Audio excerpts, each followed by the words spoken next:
Ha, haba abokina. Ya ga ka da kayan Najeriya. Saboda Allah saboda Annabi kuma ka taho kororo kana ta ban. Ai kai zamana. Abokina tuta ce fa gabaki ta Najeriya fa a jikinka. Kware ko tuta ce. Amma kuma ka taho ka bai kororo he banna sigari wuta kake yi. Ai wannan ka ci mutuncin wannan ne faɗin. Ka ci mutuncin Kai abokina kawo ka ga da Allah kawo. A hukuma. Kai dan sanda ne. Ko ba ka na gaskiya kai ko? Haka ne. Ni ma kuma dan kasa ne na gari. Kuma an ce dan kasa kar ya sha sigari? Haba hukuma, a dinga adalci mana.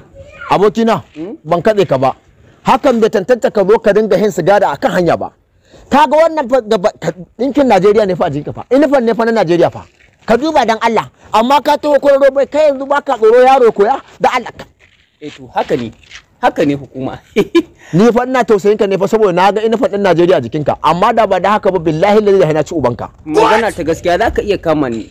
Amma fa ka tuna ina da right a ƙasar nan kuma ni kaina ko karya ban bai ita dai na samu nake dan karya da ita.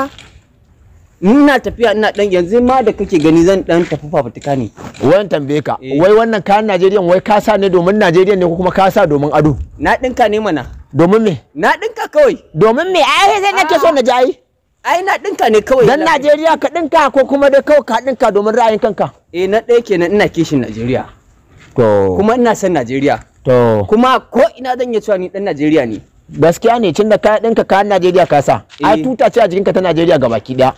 Amma da ba da haka ba da a ce ka dinka ne domin ra'ayin kanka da na ci ubanka. Je ka. Nagode Allah. Yawwa je ka. Allah taimaka amma da Allah wannan a jefa da ta Allah. Jefa da ta saboda ka ga ban taba ka ba dan uwarka.